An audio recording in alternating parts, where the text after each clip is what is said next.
बाराघाटी में स्थायी रूप से उच्च न्यायालय के बेंच स्थापन किए जाने के रूप से नई दिशा दी जा रही है। सिलचर में एक पत्रकार सम्मेलन के जरिए हाईकोर्ट बेंच बास्तवायन कमेटी के कार्यकर्ताओं ने विस्तारित खुलासा किया।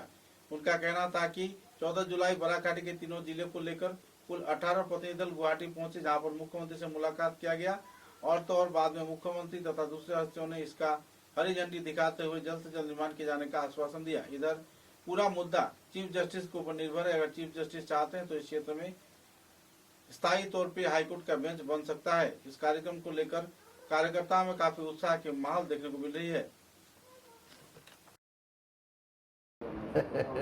ব্যাপার হচ্ছে যে আমরা আমাদের এখানে মোর দ্যান 40% কেস এখন পর্যন্ত যে জিনিসটা এখানে মেঘালয়ে আছে, মিজোরাম আছে, তারপরে বিভিন্ন জায়গায় যেসব হাইকোর্টের মনে হয় ইতিহাসে প্রথম যে চিফ জাস্টিসের সম্মুখে আমরা স্পিকিং নোটস পড়েছিলাম ইংরেজি এবং বাংলা দুটো। এই যে বাংলায় যে স্পিকিং নোটসটা পড়া চিফ জাস্টিসের সম্মুখে, সেটাও কিন্তু ঐতিহাসিকভাবে প্রথমবার আমাদের কমিটির থেকেই হয়েছে। আর শুধু চিফ জাস্টিস যে ছিলেন তা নয়, চিফ জাস্টিসের সাথে আরও দুজন জাস্টিসও ছিলেন, সিনিয়র জাস্টিস আরও দুজন সেদিন 16 তারিখে প্রেজেন্ট ছিলেন অডিয়েন্স। সেখানে পেপার মিল হয়েছে এবং আগামীতে আরও অনেক কিছু ইন্ডাস্ট্রি হতে পারে। And it will be site of pollution. কারণ আমি যখন হাইলাকান্দি কলেজে ছিলাম তখন আমি রেগুলার ওই রাস্তা দিয়ে যেতাম, and I use to see যে ওখান থেকে পলিউশন বের হচ্ছে, কন্টিনিউয়াস পলিউশন হচ্ছে ওই সাইডে। Now whether it will be suitable place যেখানে পলিউশন হয় সেখানে একটা হাইকোর্টের স্থাপন করা, এখন যেখানে 40 একর জায়গা লাগবে মিনিমাম, এত বড় জায়গা, সেখানে তো পলিউশনেই শেষ হয়ে যাবে এটা। How can that be a suitable place? বিভিন্ন পত্রিকাতে বিভিন্ন পাঠা দেওয়া কেন্দ্রের কাছে প্রস্তাব পাঠানোর আগে মাননীয় মুখ্য বিচারপতি এবং মহামহিম রাজ্যপালের মতামত নিতে হয় এবং সেখানেই আমরা আটকে আছি মাননীয় মুখ্য বিচারপতি এর মতামতের জন্য। তার জন্য আমরা মাননীয় মুখ্য বিচারপতির কাছে আমরা 12/5/2026 তারিখে একটা পত্র লিখে বলেছিলাম যে আমাদের সাথে সাক্ষাৎ করার সুযোগ দিন, আমরা কিছু তথ্য আপনাকে তুলে দিতে চাই এবং আমাদের সাক্ষাতের আগে যাতে কোনো সিদ্ধান্ত না নেওয়া হয়। সেই হিসাবে আমাদেরকে 16 জুলাই বিকাল 4:45 তারিখ দেখা করার জন্য সময় নির্ধারণ করা হয়েছিল। এ ধরনের সময় নির্ধারণ করা হাইকোর্ট বেঞ্চের ইতিহাসে প্রথম আমাদের সংগঠনকে দেওয়া হয়েছে। আমরা দেখা করে সমস্ত তথ্যাবলী তুলে দিই, 104 পৃষ্ঠার একটা ভীষণ ডকুমেন্ট ওনার হাতে তুলে দিই। উনি দেখে এবং আমাদের যে সিগনেচার করে 15,000-এর বেশি গণস্বাক্ষর সংগ্রহ করেছি সেটাও আমরা বক্স করে ওনাকে তুলে দিয়েছি এবং উনি সাদরে সেটা গ্রহণ করেছেন। সেটাও হাইকোর্ট বেঞ্চের ইতিহাসে প্রথম। এখন প্রশ্ন হচ্ছে, অনেকে বলেন বা আমরা পত্রপত্রিকায় দেখতে থাকি যে জায়গা নিয়ে বিষয়। আমরা আগেও একবার বলেছিলাম যে দেখুন, রাম জন্মিতে হবে, তারপর রামায়ণ রচনা করতে হবে। গাছ যদি আপনি না লাগান, গাছকে যদি বড় হওয়ার সুযোগ না দেন, তবে ফলের আশা করা বৃথা। এবং এইসব যারা করছেন তারা আদৌ কি হাইকোর্টের একটা স্থায়ী বেঞ্চ বরাক উপত্যকায় চান, সেটা নিয়েও আমরা সন্দেহ রয়েছে। হবে এখানে জমি করা, নির্ধারণ করা এবং সেখানে কোর্ট স্থাপন করা ইত্যাদি কাজ। তো তখন উনি বললেন যে এই সব কিছু আমি করে দেব, আপনারা নিশ্চিন্ত থাকুন। যদি চিফ জাস্টিস সেটা ওনার মতামত আমরা জানার পরই আমার তরফ থেকে যা করণীয় আমি করে দেব। তো আমরা ওনার এই প্রাঞ্জল ভাষায় এইটার অনুমোদন আমরা ওনার মুখ থেকে শুনে আমরা খুব খুশি। আপনারা জেনে খুশি হবেন যে আমাদের প্রতিনিধি দলের সঙ্গে তখন সেখানে বিধায়ক রাজদীপ রায় মহাশয় এবং নামটা কি জানি, কিশোরনাথ মহাশয়, ওনারা দুজন উপস্থিত ছিলেন এবং মুখ্যমন্ত্রীও কথা ছলে কিশোরনাথ মহাশয়কে বলছিলেন যে আপনার এলাকায় কোথাও, অর্থাৎ বরখলায় কোথাও স্থাপনের জন্য আপনি চেষ্টা চরিত্র করতে থাকুন।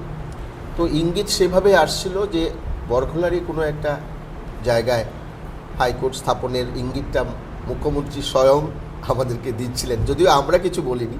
আমাদের দাবি সবসময় আছে যে বরাক উপত্যকার একটা উপযুক্ত স্থানে, যেখানে 4টি ডিস্ট্রিক্টে। समाचारों में एक छोटा सा विराम। बराक वैली आसाम के दक्षिणी भाग में बराक नदी के किनारे बना एक कैनवस है, जिसके हर कोने में यहाँ के लोगों के जीवन की सुख, समृद्धि और शांति की तस्वीर अंकित है। और इस सदाबहार शाश्वत वादी के भीतर बराक वैली सीमेंट्स लिमिटेड गर्व से पहाड़ की गोदी में खड़ा है, जिसकी वैली स्ट्रॉन्ग सीमेंट बराक के घर घर में न केवल परिचित है, बल्कि रिश्तेदारी के बंधन में भी बंधा हुआ है।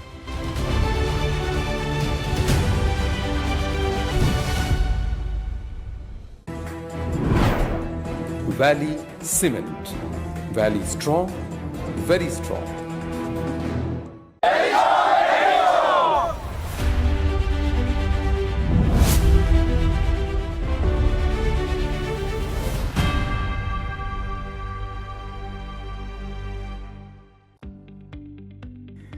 মেসার্স বরাক ভ্যালি ইনফ্রাস্ট্রাকচার এর উৎকৃষ্ট উৎপাদন green double AC block.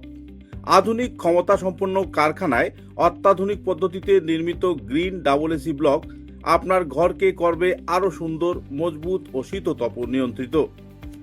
Green double AC block আপনার গৃহ নির্মাণের ক্ষেত্রে আপনার ঘরের প্রয়োজনীয়তা অনুযায়ী বিভিন্ন সাইজে উৎকৃষ্ট পদ্ধতিতে উৎপাদন করা হচ্ছে।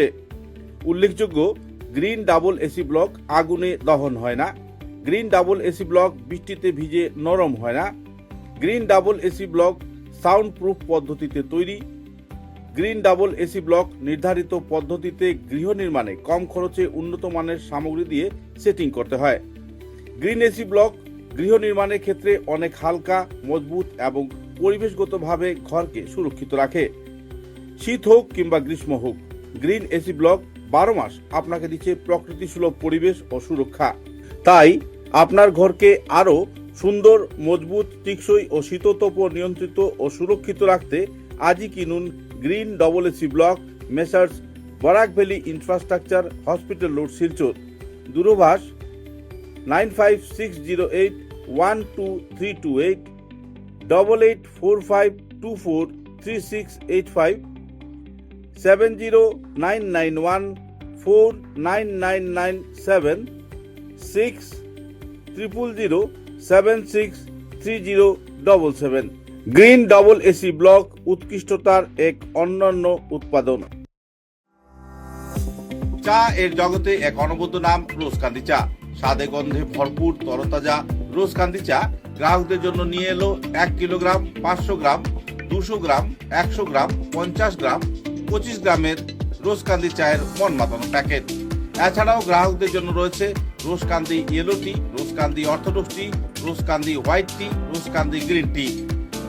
গ্রাহকদের চাহিদার প্রতি দৃষ্টি রেখে রোজকান্দি চা কম থেকে কম খরচে সকল স্তরের নাগরিকদের জন্য বাজারজাত করা হয়েছে বিভিন্ন সাইজের প্যাকেটে। Authorize dealer Rajesh trading, Premtala, Silchar. তাই তাজা চনমনে তরতাজা চায়ের স্বাদ নিতে হলে আজই কিনুন তরতাজা, স্বাদে গন্ধে ভরপুর রোজকান্দি চা, তৃপ্তির আরেক নাম।